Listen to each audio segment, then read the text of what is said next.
Good morning. Good morning. Please state your name for the record. Tom? The purpose of this hearing is to determine whether or not you are likely to break the law again. If released, what do you think you'll do?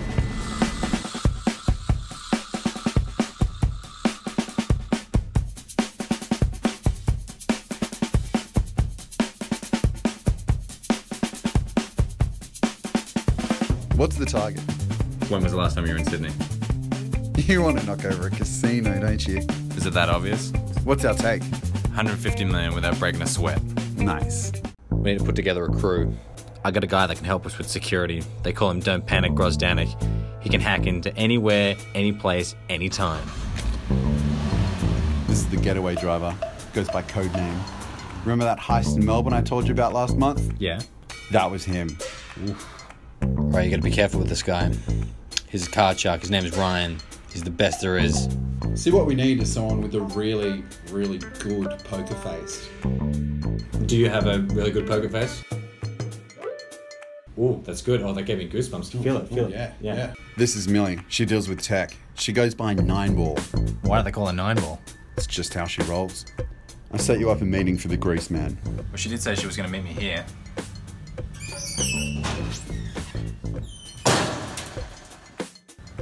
So you're my grease man? I'm your grease man. Perfect. So why do this? Because the house always wins. Unless that perfect hand comes along and you bet big and you take the house. Did you prepare that speech? Yeah, a little bit. I felt like I rushed it. Did I rush it? It was good.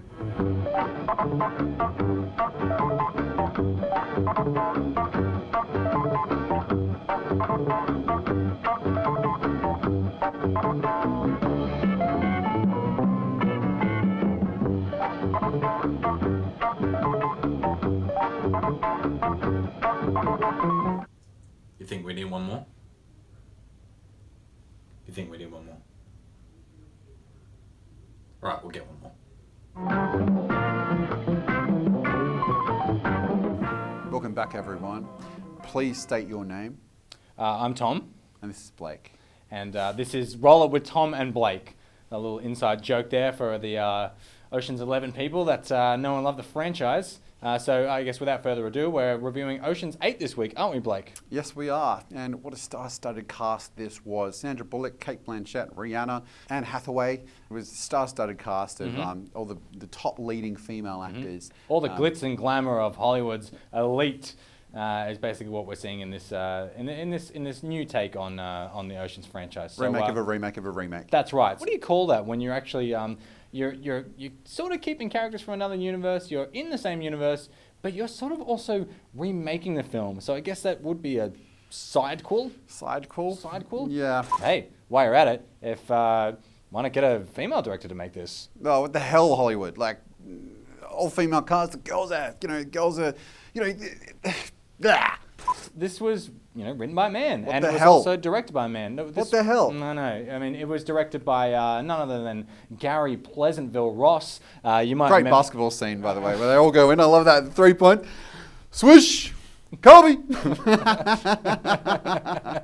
What's this one about, Blake? Look, it is really good original concept. With the heist, the actual heist within the film is awesome.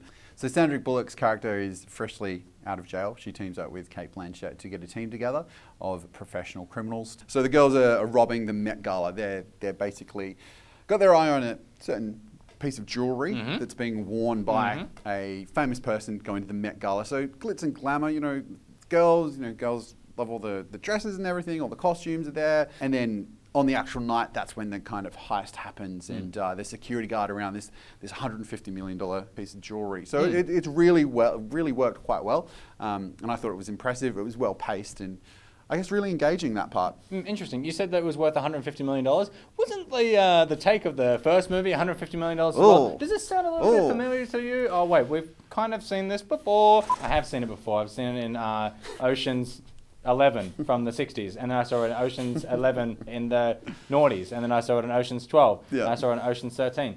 I mean, what's the real point of doing this? I don't really know. So much effort and so many people go into making these films, and to just do something again that isn't fresh really pisses me off.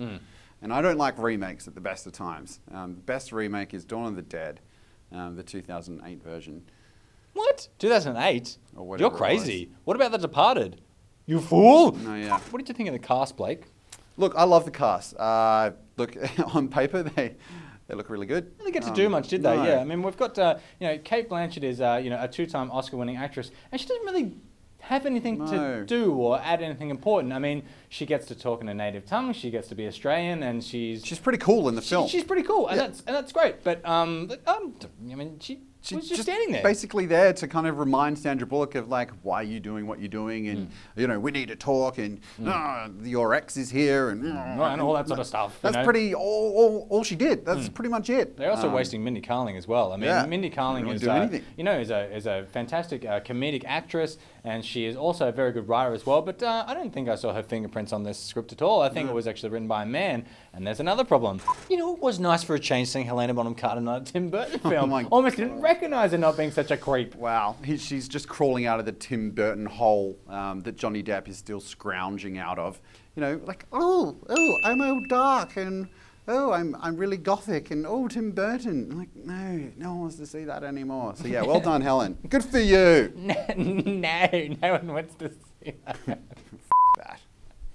You know who I thought was fantastic in this? Anne Hathaway. Yeah, it's going to put you Hatha haters to shame. Yeah, I you do know like what I'm Anne. saying? I do like Anne. Yeah. I'm not a Hatha hater. She was funny.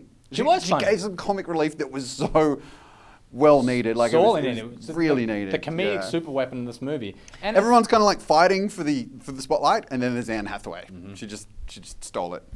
Something that struck me about Ocean's 8 a little while after watching it was the lack of a villain. There's no real person who. There's just no one. Yeah, that's right. There was, was there? Yeah. I think every other Ocean's movie had that. There was, Al Pacino. There was, what's his name? The cool Vincent Cassel. Vincent Cassel, yeah. And then there in the first Terry one, Benedict. Terry Benedict, yeah. You're gonna steal from my casino. Yeah, exactly. Tess. Tess. It kind of. That was a bit of a wide gap in the film, I thought, and lazy script writing. My favorite freaking thing about films, or to pick out about films.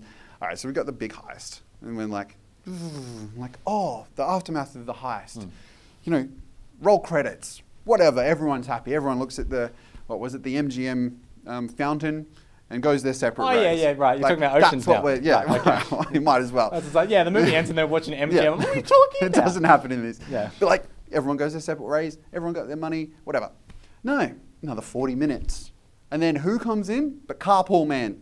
The Carpool Man. Carpool Karaoke. James Corden comes in there. And I don't think he's in this movie. It's because probably somebody just asked him and they said, what are you doing? He goes, oh, I'll come be in this movie. But I got a spare couple of months. It's a rather large chunk of this movie where he's an insurance investigator and he's coming over from London. He's like, oh, bleeding blimey, Splish Splash and Mary Poppins, and comes in here and he's doing his English thing and he's just like, oh, I've got the biggest jet lag and I just want to find these girls. I'm going to catch you out. Pesky women. You pesky women. You're up to something. Debbie, I know you're up to something. I know you're up to something, you pesky women. I don't care if you give me all Kate of Blanchett, you want to go for a role? We'll sing Blanchett. some Rihanna. We'll get her to drive with us, you geezers.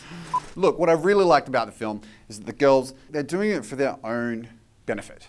They want their own lives, they want to live, they want to get this money and do whatever they want. And that was really cool. But it's directed by a guy. It seems so silly that they've gone so far in, really putting girls at the forefront of this film and females, and it's awesome. And then, like, at the core of it is a man. I really feel like this film was birthed out of obviously the Me Too movement is happening now, and it's sort of like where's our female superhero? Where's our female action hero? I'm not against the girls going into a franchise that has primarily been male dominated. I mean, an example is Ghostbusters. Ghostbusters was, funnily enough, more successful at doing that than this. At least it took a bit of a risk. It was funny. It was trying to form its own identity. This just didn't do that.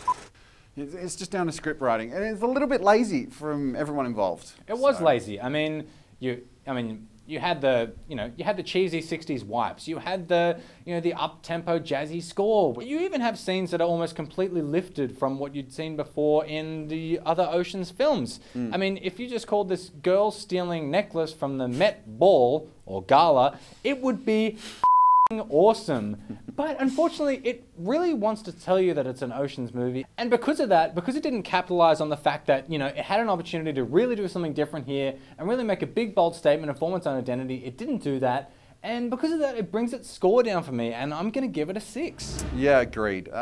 Just felt tired.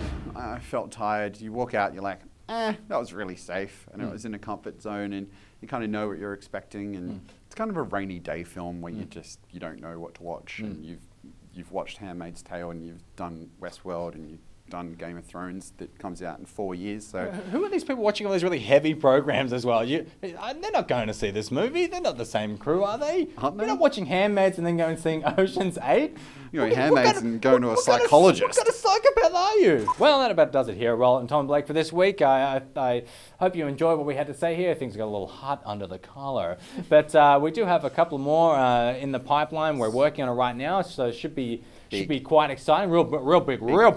But we don't want to spoil the surprise for you, so you'll have to tune in and see what we got cooking. So see you soon. See you later.